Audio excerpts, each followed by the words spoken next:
Assalamualaikum warahmatullahi wabarakatuh. Perkenalkan, nama saya Rina Nur Afifah. Saya berasal dari Politeknik Pembangunan Pertanian Malang dengan prodi Penyuluh Peternakan dan Kesejahteraan Hewan 2B. Ya, di sini saya akan menjelaskan sedikit tentang apa itu menjadi komunikator yang baik sebagai pemenuhan tugas dari mata kuliah Komunikasi Penyuluhan yang diampu oleh Bapak Andi Warnain. Nah, di sini saya akan sedikit menjelaskan tentang bagaimana menjadi komunikator yang baik. Tentunya, sebagai seorang penyuluh, kita harus mampu berkomunikasi dengan baik dan dengan baik kepada masyarakat. Nah, yang pertama adalah apa itu komunikasi? Secara umum, komunikasi dapat diartikan sebagai proses pengiriman dan penerimaan informasi atau pesan antara dua individu atau lebih dengan efektif sehingga bisa dipahami dengan mudah. Komunikasi terjadi saat pesan disampaikan oleh pengirim pesan dan diterima oleh penerima pesan. Dalam komunikasi juga terdapat unsur-unsur komunikasi yang harus dipenuhi. Adanya komponen komunikasi meliputi komunikator atau pengirim, komunikan atau penerima pesan, media atau perantara, pesan atau informasi, efek yang ditimbulkan, serta umpan balik. Istilah komunikasi atau communication menurut Oxford Dictionary of English berasal dari bahasa Latin communis yang artinya sama. Akar kata komunikasi lainnya adalah komuniko, komunike, communicatio, atau communicare yang berarti membuat sama, make to common, atau berbagi to share. Nah, di sini ada 6 komunikator. Anda termasuk komunikator yang mana? Nah, di sini saya akan menjelaskan yaitu yang pertama, yaitu komunikator tipe membangun hubungan. Tipe ini adalah Anda akan berbicara lembut, tenang, dan pengertian agar bertujuan membangun hubungan baik dengan banyak orang. Mereka yang memiliki kemampuan seperti ini cenderung mendapatkan banyak teman yang bisa mendukung mereka, juga bisa lebih mudah akrab dalam menjalin hubungan. Yang kedua adalah tipe pemimpin. Tipe pemimpin sendiri memiliki karakteristik komunikasi yang suka menganalisis topik dan masalah yang sedang terjadi. Mereka bisa dengan mudah menarik poin utama dan menjelaskannya secara efektif kepada banyak orang.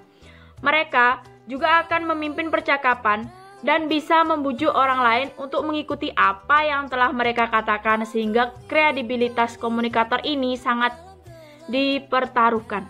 Yang ketiga adalah komunikator yang menghindari basa-basi.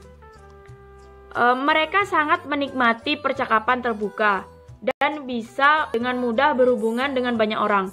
Komunikasi yang mereka lakukan biasanya terfokus langsung dan tidak ada basa-basi yang diperlukan. Yang selanjutnya adalah tipe mengatasi konflik. Tipe ini termasuk orang yang diplomatis dan menggunakan komunikasi untuk menghindari konflik. Teknik komunikasi yang dilakukan adalah berbicara dengan lembut, menawan, dan bisa membuat orang lain merasa nyaman.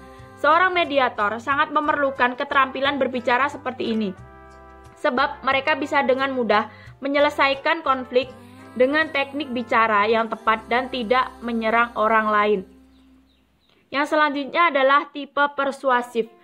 Seorang komunikator yang pandai memecahkan masalah dan bisa membujuk orang lain melalui berbagai contoh, yaitu orang dengan karakteristik seperti ini biasanya dihargai oleh banyak orang dan pendapat dan saran yang mereka berikan. Yang terakhir adalah tipe strategis. Tipe strategis sendiri adalah seorang ahli strategis yang berwawasan dan sosial. Anda bisa dengan mudah mewujudkan impian dan sukses di tempat kerja menggunakan teknik komunikasi yang dimiliki. Selanjutnya adalah bagaimana cara menjadi komunikator yang baik. Nah, di sini saya akan menjelaskan yang pertama yaitu apa tujuan komunikasi Anda. Maksud dari tujuan komunikasi Anda. Nah, di sini maksudnya Anda harus dapat mendefinisikan tujuan Anda berbicara dan Anda harus memastikan bahwa pendengar mengerti dengan apa yang Anda bicarakan. Apakah dalam Anda berbicara Anda sedang menyampaikan informasi atau sedang berkoordinasi atau Anda hanya sekedar bertukar pikiran dengan lawan bicara Anda. Yang kedua adalah membuat struktur pemikiran. Membuat struktur pemikiran yang dimaksudkan adalah Anda harus tahu alur pembicaraan Anda. Anda harus pandai menguraikan pokok-pokok bahasan dari apa yang Anda bahas, sehingga pendengar tertarik dengan apa yang Anda bicarakan. Yang ketiga adalah kenali pendengar Anda. Maksudnya kenali pendengar Anda adalah Anda harus memiliki rasa empati. Anda harus tahu bagaimana keadaan psikis lawan bicara Anda, apakah dalam keadaan senang ataukah sedih. Jika Anda bisa menyesuaikan diri ketika Anda sedang berbicara. Yang selanjutnya, yang keempat adalah komunikasi efektif, efisien, dan menggunakan bahasa yang tepat. Di sini, bagaimana maksud dari komunikasi efektif? Yaitu ketika Anda berbicara dan menyampaikan sebuah pesan, orang bisa menerima dengan baik dan mengerti maksud Anda. Maksudnya ketika Anda memerintah, "Pak, tolong ambilkan buku yang ada di atas meja." Bapak itu mengerti bahwa Anda sedang menyuruh dia untuk mengambilkan buku yang di atas meja. Selanjutnya adalah komunikasi efisien. Komunikasi efisien adalah komunikasi yang tidak boros kata. Kalau Anda bisa menyampaikannya dengan 5 kata, maka apa harus dengan 10 kata? Jadi, keefisienan dalam Anda menggunakan kata itu sangat diperlukan ketika Anda menjadi komunikator agar pendengar paham dan bisa menerima maksud Anda. Intinya adalah to the point dan menggunakan bahasa yang tepat. Menggunakan bahasa yang tepat sendiri memiliki arti. Ketika Anda berbicara dengan masyarakat, Anda harus mengerti bahasa yang harus Anda gunakan untuk masyarakat.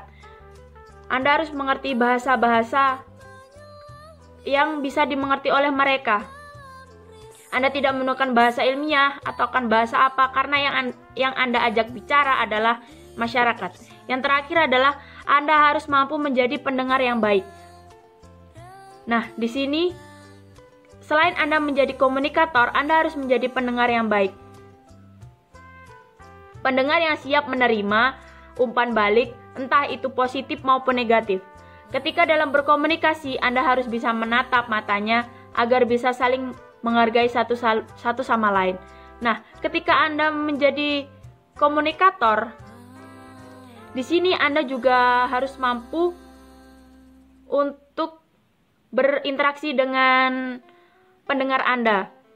Ataukah Anda tentang ekspresi muka, Anda harus bagaimana agar si pendengar juga ikut dalam suasana ketika Anda berkomunikasi dengan dia.